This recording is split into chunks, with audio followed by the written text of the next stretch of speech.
Amigos da RDK, eu sou o jornalista Elton de Andrade, estou aqui na Secretaria de Turismo, Cultura, Esporte e Lazer com o nosso coordenador de esportes, o Júlio Saldanha Pereira. E vamos partir do câmbio para outras modalidades. Né? A gente está conversando em off, né? O câmbio ele é um esporte que surgiu para dar uma motivada nos grupos de terceira idade, grupos de idosos, porque ele trouxe aquela competitividade, mas ao mesmo tempo mantém aquela coisa da integração. E quando nós trouxemos para a Estrela, na época, foi meio surpresa, assim, mas realmente deu uma modificada. Então agora dia 30 nós temos esse encontro regional, então como eu falei, próximo a 200 idosos, e a vibe, a energia é como se fosse encontro escolar, né? E ainda dá para se inscrever? Eu acredito que já fechou, porque eles têm mais ou menos mas eu acredito que os grupos que estão participando já estão todos confirmados, que eles já têm um encontro aqui. E depois a gente passa para uma competição, né, que eu comentamos também no início desse, foi a oportunidade que eu tive o prazer de te conhecer, foi na Copa Guri. A Copa Guri tem uma história na região, né? A gente lá em 92, entre 91 e 92 nós criamos a Copa Guri. Foi no SESI? Não, a Copa Guri começou no Ito Snell, ali na frente do estádio, na Secretaria de Esporte, na SMEL, né? E a partir dali, na época, né, as escolinhas ainda bastante limitadas, era o América, o Nacional de Lajeado, não havia esse boom de escolinhas, então era bem raro. Tu tinhas o Lajadense, tu tinhas o... Mas era no Lajadense, tu está confundindo alguma coisa, porque eu estava no Lajadense. Na época tinha um professor Adilvo com o 100 até hoje, o 100, né? Adilvo Batista. E tinha assim, nós tínhamos as escolinhas da Ismel, que é uma forma também de... Aliás, o América tinha muitos turismo. Sim, o América fez também um trabalho muito bacana. O atual prefeito de Lajeado teve uma passagem no América, né? Zagueirão Patrola. Mas eu acho que é bacana esses projetos. Eu me lembro do Mineiro, o Mineiro fez um legado, né? Hoje as pessoas talvez não conseguem, não tiveram a oportunidade de conhecer. Mas enfim, e a partir dali agora nós transformamos ela em futebol 7, fizemos uma adaptação, né? Até porque nesse meio tempo surgiram outras competições. Então a gente está indo aí para mais uma edição da Copa Guri, no Parque Princesa do Vale, agora inscrições abertas ainda, então 4 categorias, masculino também e feminino. Aí a gente praticamente entra novembro adentro com essa competição. E é muito bacana também ver o parque cheio ali, com bastante pessoas. O início dessa competição? É dia 8 de outubro. Temos tempo, sim, mas é importante sempre a gente começar com essa... E paralelo depois temos uma competição que a gente está com muita expectativa, que é uma competição de carrinho de lomba, né? Também a gente trouxe para a Estrela há uns anos atrás, e aí nós fizemos no primeiro semestre uma competição de integração, uma participação, e agora a gente faz uma competição, né? Então divide-se em categorias, né? Estamos ainda no processo de formatação das categorias, mas também é incrível a participação de quantas pessoas vêm de outros municípios. Tem pessoas que levam a sério. Levam muito a sério. Temos grupos de Camaquã, por exemplo, que vêm para essas competições. E também um resgate daquela brincadeira dos pais, dos avós, sim, que agora mostram para os filhos. E a gente percebe que quem se diverte mais são os mais velhos, né? E temos aqui uma lenda na cidade, que é o José Itamar Horn, que é o BIT, que é o antigo secretário de esportes. O BIT é um cara que leva muito a sério o carrinho de lomba, e ele participa de competições e está nos auxiliando aí na trazer esse pessoal. A gente acredita, aí, grosso modo, assim, perto de 200 competidores, né? E vindo dos lugares mais distantes. Vai ser? Pois é, o local também a gente ainda está em processo, porque ele exige não é só uma ladeira, a gente tem que procurar uma ladeira com curva, teve toda a questão dos, né, risco. E a logística também. A logística, isso, público também. Lembra que nós fizemos um evento na Rio Branco, né? Sim. Causou bastante transtorno. Então a gente está hoje assim com o bairro Auxiliador ali, uma descida que a princípio vai ser ali, mas precisamos fazer os testes ainda, né? Temos tempo. Temos tempo. E depois, Elton, a gente tem a Copa Sênior de Futebol 7, também acima de 50 anos, que também o ano passado foi lançado ali, o pessoal aqui da Secretaria, o Jorge, o Beto, puxaram à frente, e também tivemos 6 equipes, né, também para fomentar as faixas etárias desse pessoal, dessa faixa etária, também como uma forma de incentivo. Isso já está encerrado também? Isso vai ser em novembro, tá? Vai abrir as inscrições ainda. Só em novembro. Isso a gente também também vem equipes. Mas não tem limite? Não, dentro da faixa etária a gente está com expectativa assim, de pelo menos 8 a 10 equipes. Dá bons jogos. Sim, nossa, vem as lendas, os dinossauros aí do futebol. E depois tem uma programação muito bacana em novembro, que é a caminhada em prol do Instituto Câncer Infantil. Então a gente faz ela todos os anos no dia 27 de novembro, que é o Dia Nacional de Combate ao Câncer. Então a gente tem uma parceria com a Liga de Combate ao Câncer aqui de Estrela, junto com o Instituto Câncer Infantil. Toda a camiseta comercializada, ela é revertida 100% o valor para o Instituto. E realmente é um evento assim, muito emocionante, né? A gente tem a presença do pessoal de Porto Alegre, a gente tem a presença de pessoas que são ainda atendidas, crianças principalmente. E a região tem uma relação muito forte com isso aí. A gente depois vai descobrindo o trabalho e muitas crianças da nossa região são atendidas no ICI. Então, com certeza, sempre é gratificante, a gente fica muito emocionado de fazer, e a gente tem em torno de 300, 400 participantes. Dia 27 vai ser num domingo? 27 de novembro eu não tenho a data aqui, mas independente é sempre no dia 27, já caiu segunda, terça.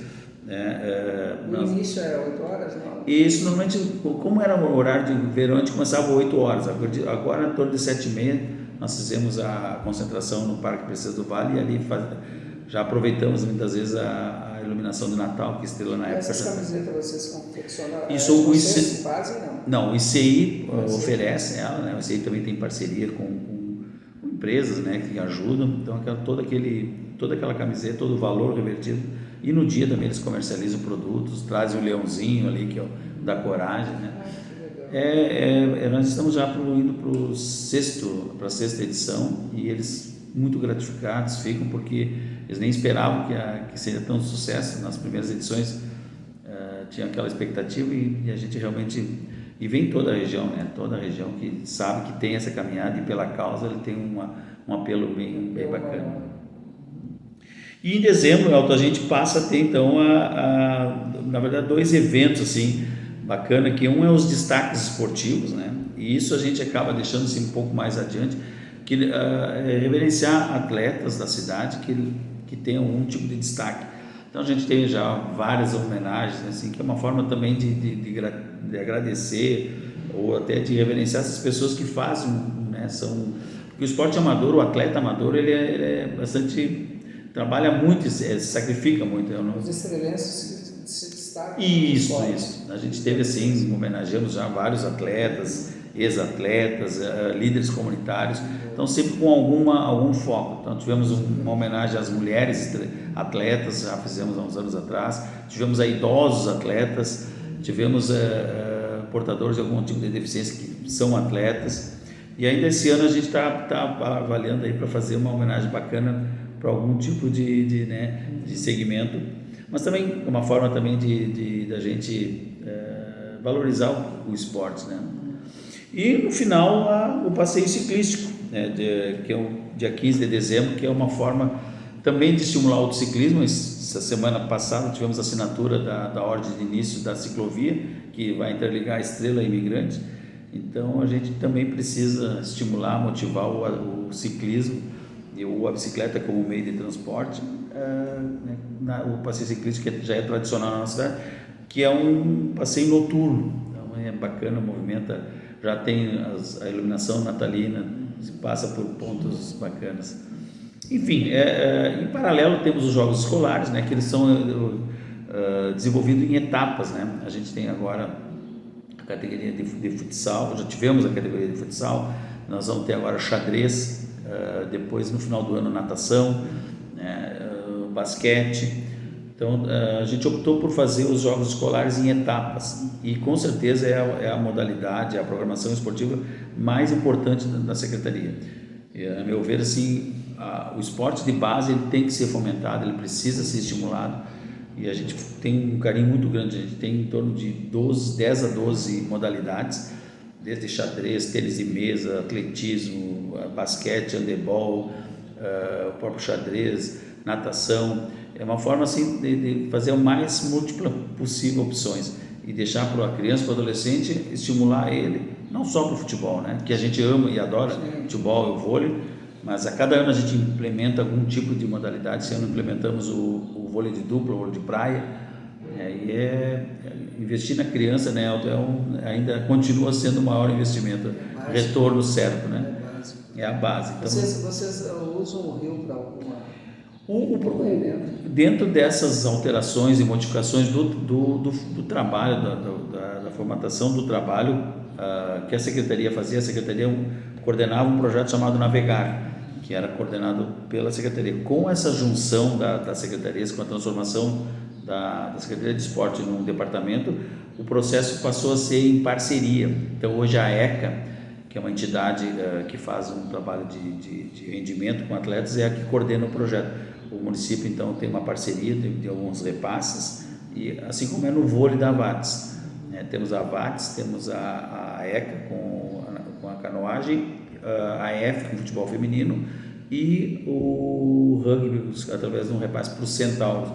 Todos eles fazem um projeto, um trabalho social, né, em contrapartida, e também ao mesmo tempo desenvolvem, aplicam os recursos no rendimento. Fortaleceu esses segmentos, assim. Fortaleceu, deu deixou para pessoas com um pouco mais de know-how, né? E até porque não teria capacidade estrutural para a gente coordenar tudo isso, virando assim agora então o departamento, né? Boa ideia. É um processo de natural até, né? Meu coordenador, o que mais eu poderia falar sobre, seria isso? A gente tem, né? A gente fez um resumão aqui. Um resumão, né? Nossa primeira conversa, espero com certeza. Que tu me recebas outras vezes. Nossa, aqui. Imagina, é um prazer, eu fico muito, como eu falei para ti, eu tenho muita consciência da necessidade da divulgação, né? Vocês fazem um trabalho também tão importante quanto o nosso, de produção de eventos, de programações, porque sem vocês não existe. A gente não pode fazer milhares de coisas legais, bacanas, mas se ficar dentro de uma bolha, ele não tende a crescer. E o bacana é que a comunicação, na nossa região, todos acolhem qualquer coisa que vocês querem, pode chamar qualquer rádio, qualquer jornal. Essa proximidade, isso né? É bacana, ou isso. Ela é por simpatia, ou é por relação pessoal, como é o caso. Legal. E a gente fica bem feliz. Na real, é dizer que, paralelo a tudo isso, a gente ainda entende que precisa se desafiar, precisa pensar em coisas novas, né? Tudo que tu faz muito bem feito, organizado, ele daqui a 2 anos ele já vai desgastar, ele precisa ser renovado, as ideias têm que entrar com ideias novas, reciclar bastante, né? Porque infelizmente ou felizmente o ser humano é assim, ele precisa ser sempre desafiado. Então a gente tem toda essa programação que a gente de certa forma retoma agora, mas ano que vem precisamos inovar, precisamos de coisas novas, precisamos de ideias novas. E para o futuro, uma sugestão que eu já dei, acho que o secretário uma vez ele disse, não, acho que não dá. No futuro, alguma coisa de jogos virtuais. Na verdade, é o futuro, né? Sim, com certeza. A gente ainda tem umas ideias em relação principalmente modalidades, a estruturação de esporte de base nas comunidades, né? A gente tem que ter, assim, sempre se perguntar, tu estás fazendo esporte, está fazendo projeto para quem, né? Então, sempre eu acho que é importante pensar na base, como tu disseste, pensar em espaços onde precisa estar o poder público, né? Fomentar o esporte na vila, na periferia, né? Muitas vezes a gente produz eventos bacanas, mas fica um pouco mais restrito a uma classe mais privilegiada. Então a gente está sempre se questionando e procurando, né? O amador, por exemplo, que a gente comentou, foi uma forma bacana de trazer lá de uma comunidade, né? Ali do bairro, que conseguiu ser campeão. Então acho que isso é estimular. A Secretaria tem que estar sempre... E a gente tem muitas ideias, assim, né? Mas obviamente sempre com o olho no... Só deixando bem claro, pessoal, que que o atleta virtual, ele faz física, ele tem um processo precisa, todo sim, de um atleta, não é sim. sentar e ficar... Não, até porque o rendimento dele depende do preparo físico, né, e mental, obviamente, né? Mas a gente também precisa fomentar muito, né, essas ideias, como tu disseste, e também olhando sempre no orçamento, né? A gente precisa de recursos, sempre falo, não se faz esporte só com boa vontade, a gente precisa de recursos e a gente tem tentado se aproximar com o apoio da iniciativa privada, né? E investir em esporte é retorno 100% garantido. De alguma forma ele vai Tem se a dúvida, meu coordenador. Nós falamos aqui com o coordenador Lúcio Saldanha Pereira. Nossa, como é que se chama quem nasceu em Santa Maria? Gabrielense. Esse gabrielense. E estrelense de coração, né? Com certeza, uma paixão por aqui. Com certeza. Foi um prazer falar contigo. Elton, muito obrigado pela oportunidade. E se em 30 dias se não me chamar, eu venho. Tua casa está aberta. Valeu, um abraço. Um abraço. Até a próxima.